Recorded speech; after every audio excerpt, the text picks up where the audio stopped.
विश्व को चेतना देने के लिए ही शिव को सर्वशक्तिमान संसार का रचयिता माना गया है। शिव अनादि, अनंत, नित्य, निर्विकार, अज, सर्वोपरि तथा सनातन देव हैं। इनकी तुलना किसी अन्य देव से हो ही नहीं सकती है। यहाँ तक कि सृष्टि की रचना करने वाले ब्रह्मा भी शिव की आराधना करते हैं। शिव ही अविनाशी, सर्वगुणाधार, सर्वज्ञ है। जो मंगलमयी है वही शिव हैं। सुख, समृद्धि और संपन्नता उन्हीं की देन है। विष्णु ने जब राम का अवतार लिया तो शिव की ही आराधना की, उन्हीं की पूजा की, उन्हें ही अपना आराध्य बनाया। उसी प्रकार जब कृष्ण धरती पर आए तब उन्होंने शिव को सर्वव्यापक बतलाया था। कैलाश पर्वत के शिखर पर भगवान शंकर ध्यान मग्न तप में लीन थे। देवी पार्वती उनके पांव के निकट बैठी उन्हें एकटक देखने लगी। उसके उपरांत उनका ध्यान अपनी ओर आकर्षित करते हुए अपने चेहरे पर मुस्कान लाते हुए याचना की, हे दीनों के दया करने वाले मेरे इष्ट देव प्रभु, दया के स्वामी, कृपालु, क्षण भर के लिए मेरी विनती पर ध्यान दीजिए। आपका एक भक्त इस पर्वत के नीचे शिलाखंड पर बैठा कठोर तपस्या में लीन है। वह बर्फ से ढका जा रहा है, केवल चेहरा भर दिखलाई पड़ रहा है। फिर भी आप उस पर प्रसन्न होकर उसकी इच्छित मनोकामना को पूर्ण क्यों नहीं करते हैं? ऐसा क्या कारण है प्रभु? भगवान शंकर ने आंख खोलते हुए हंसकर कहा, हे प्रिय, तुम्हारी बातें सुनकर ऐसा प्रतीत होता है मानो तुमने मुझ पर अनायास ही कटाक्ष किया हो। सत्य तो यह है, जो भी मुझे हृदय से शुद्ध भक्ति भाव से स्मरण करता है, मैं उस पर अवश्य प्रसन्न होकर उसकी विनती स्वीकार करता हूँ। किंतु जिसका मन केवल स्वार्थपरता की ओर हो और उसमें भक्ति भाव का समावेश ही नहीं हो, जो मुझे अपने ज्ञान चक्षु से नहीं देखता, वह मुझे कभी भी प्राप्त नहीं कर सकता है। जिस व्यक्ति के प्रति ममता, करुणा से तुम्हारा कोमल हृदय व्याकुल है, उसमें लेस मात्र भी मेरे प्रति भक्ति की साधना और विश्वास नहीं है।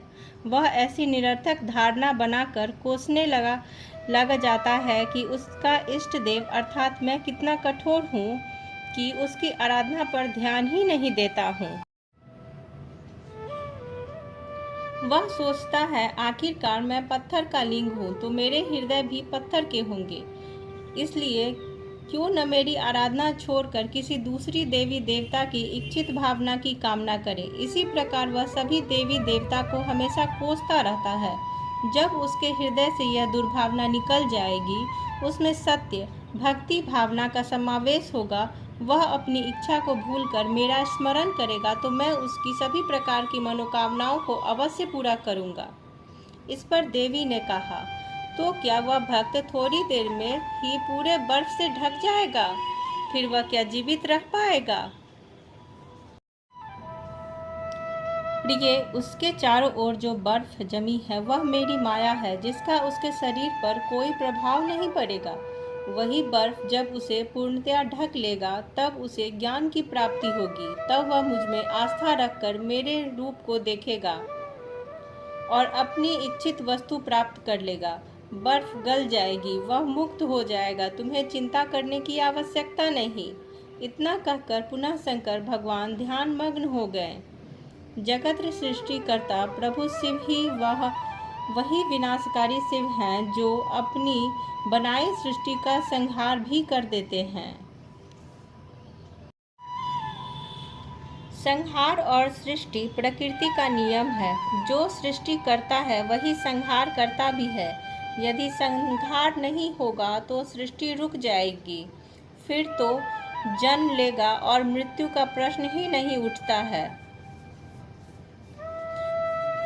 जो इस पृथ्वी पर एक बार जन्म ले लेगा वह अमर ही हो जाएगा, अमर ही कहलाएगा।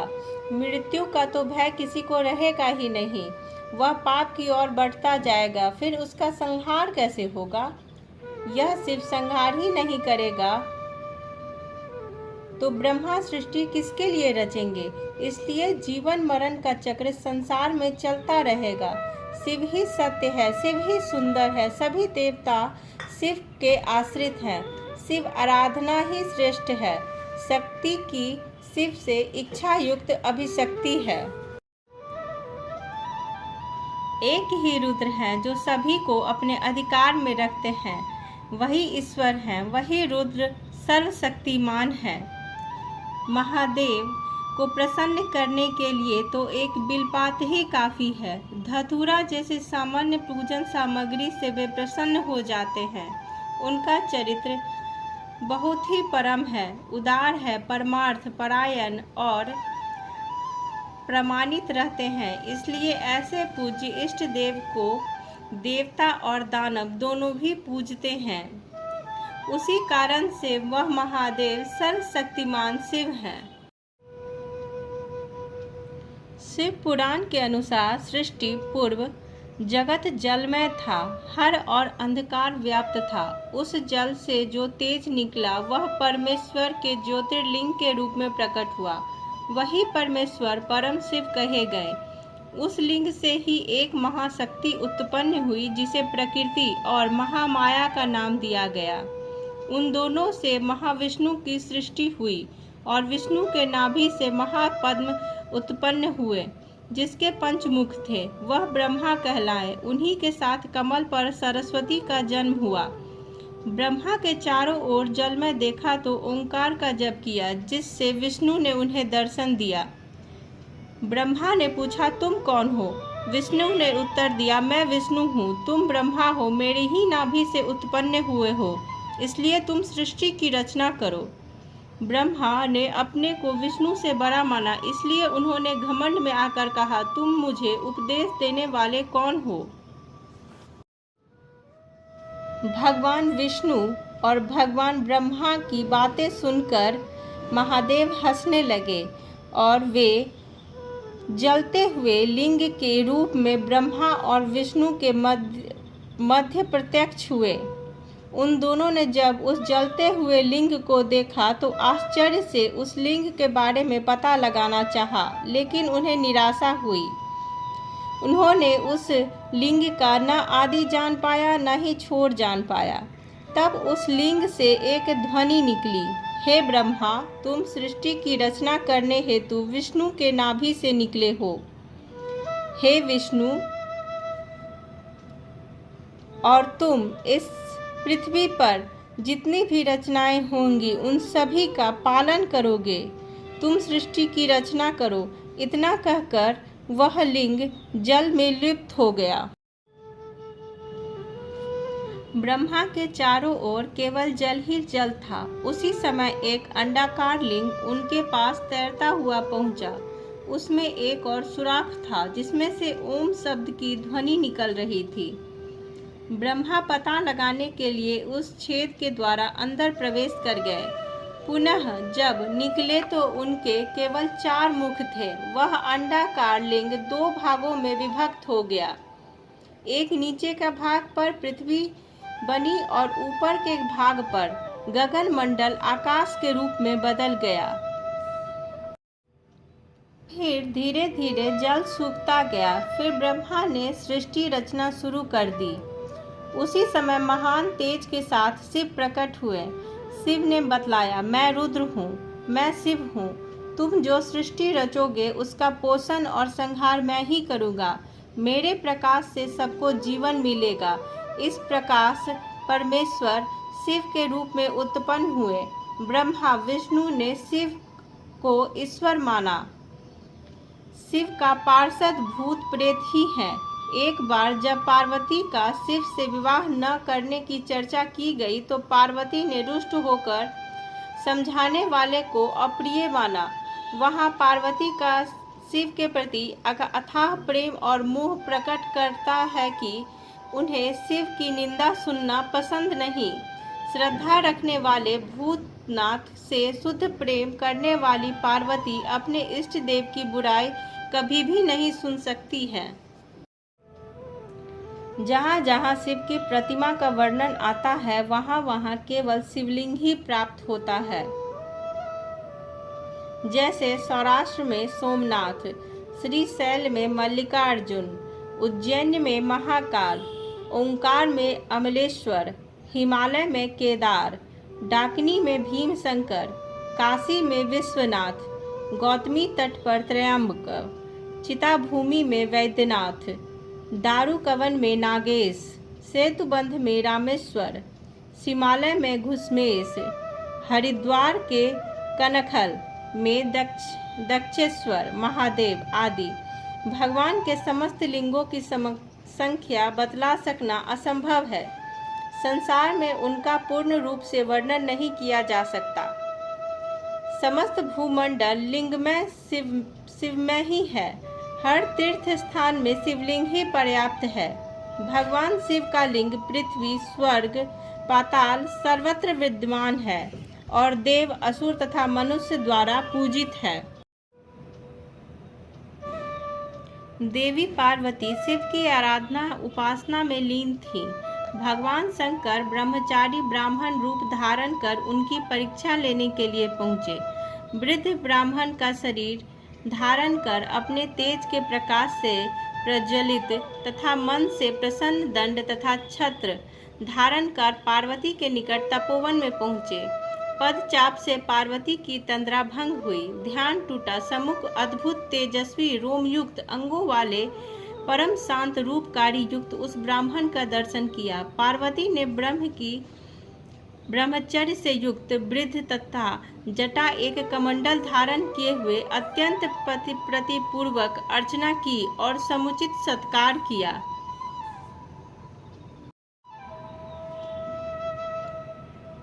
यह सब देखकर पार्वती ने प्रश्न किया, हे वेद ज्ञाताओं में परमेश्वर ब्राह्मण देवता, आप इस ब्रह्मचारी रूप में कौन हैं? आपका यहाँ आने का अभिप्राय क्या है जो इस वन को प्रकाशमान कर रहे हैं? शिव ने उत्तर दिया, महादेवी में स्वेच्छा से विचरण करता हूँ। तपस्वी ब्रह्मचारी दूसरों की मनोकामना पूर्ण करता हूँ। मुझसे आपकी यह दशा देखी नहीं जाती। इतनी कोमलांगी स्वरूपा शरीर धारण करने वाली किस उद्देश्य से इस भयानक निर्जन वन में जितेंद्रियों की तुल्य कठिन तप कर रही हैं आप?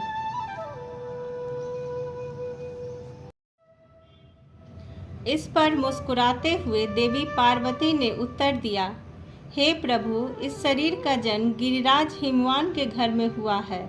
इसके पूर्व मैं प्रजापति दक्ष की आत्मजा थी और भगवान शंकर की पत्नी हुई थी, परंतु पति की बात न मानकर मायके में पिता द्वारा अपमानित होकर अग्नि में अपनी शरीर को त्याग दिया। इस जन्म में परम महान पुण्य से प्राप्त भगवान शिव मुझे त्याग कर कामदेव को भस्म करने चले गए। शिव के त्याग से अति लज्जित होकर बहुत ही दुखी हूँ। उन्हें प्राप्त करने हेतु तप कर रही हूँ। मेरी तपस्या मन, वचन और कर्म द्वारा साक्षात शिव स्वरूप पति देव को पाने के लिए है। अन्य किसी देवता से मेरी कोई आस्था नहीं है। इस पर ब्राह्मण का रूप धारण किए शिव ने कहा, समस्त देव ब्रह्मा और विष्णु को त्याग कर एक शिव को ही अपना पति बनाने की इतनी कठोर तपस्या करना व्यर्थ है। मैं तो रुद्र को जानता हूँ। बैल पर सवारी करता है, विकृत आत्मा वाला जटाधारी, अकेला रहने वाला परम भक्त। ऐसे वैरागी में मन लगाना तुम्हें शोभा नहीं देगा। उसका स्वरूप तुम्हारे रूप सौंदर्य के तो विपरीत है। मुझे तो अच्छे से प्रतीत नहीं होता। इस प्रकार शिव ने अपनी अनेक प्रकार से निंदा महादेवी के सामने में की। यह सब सुनकर महादेवी क्रोधित हो गई और पार्वती ने उग्र रूप धारण करके गुस्से में कहा, हे ब्राह्मण, तू शिव की निंदा करता है, इसलिए मार देने योग्य है। तू मूर्ख है, तू बड़ा धूर्त है। कैसा ब्रह्मचारी बनकर आ गया है तू? तूने महादेव शिव की निंदा की है, इसलिए मुझे तुझ पर क्रोध आ गया है। तू शंकर के सर्वथा बहिर्मुखी है। तू ब्राह्मण कहने योग्य नहीं है। तूने असत्य कहा है कि तू शिव को जानता है। शिव तो सर्वोपरि है, सबके स्वामी है। भगवान शिव का अपमान करने वाला सबसे बड़ा पापी है तू। तू यहाँ से तुरंत चला जा। अन्यथा मैं किसी और स्थान पर जाकर तपस्या करने लगूंगी या तुझे इस दुस्साहस का दंड भी दूंगी। यह सब सुनकर महादेव हंसने लगे और शिव शंकर ने अपने उसी रूप को दिखलाया जिसका ध्यान पार्वती अपने मन में बसाई हुई थी। भगवान शिव ने कहा, हे पार्वती, तुम्हें अब कहीं और जाने की आवश्यकता नहीं है। मैंने तो तुम्हारी परीक्षा ली थी, तुम्हारे दृढ़ भक्ति से अति प्रसन्न हूँ। यह कर शिव ने पार्वती को अंगीकार लिया। जिस प्रकार आकाश के तारे दिन में नहीं दिखाई पड़ते, उसी प्रकार भगवान शंकर का रूप कोई देख नहीं सकता। इस ईश्वर को पाने के लिए माया अहंकार का त्याग कर भगवान शंकर को स्मरण करना होगा। किसी न किसी रूप में वो अपने भक्त को प्रसन्न रखते हैं। शिवलिंग केवल एक शिलाखंड नहीं है, बल्कि शंकर का प्रारूप है जो हर शिवलिंग में व्याप्त रहता है। समस्त कामनाओं का त्याग कर शिव पूजन करे तो साक्षात शिव पद की प्राप्ति होती है। 3 बार महादेव महादेव महादेव नामोच्चारण करने वाले के पीछे भगवान गौरी शंकर ऐसे दौड़ते हैं जैसे बछड़े वाली गाय अपने बछड़े के पीछे पीछे दौड़ती है। हर हर महादेव।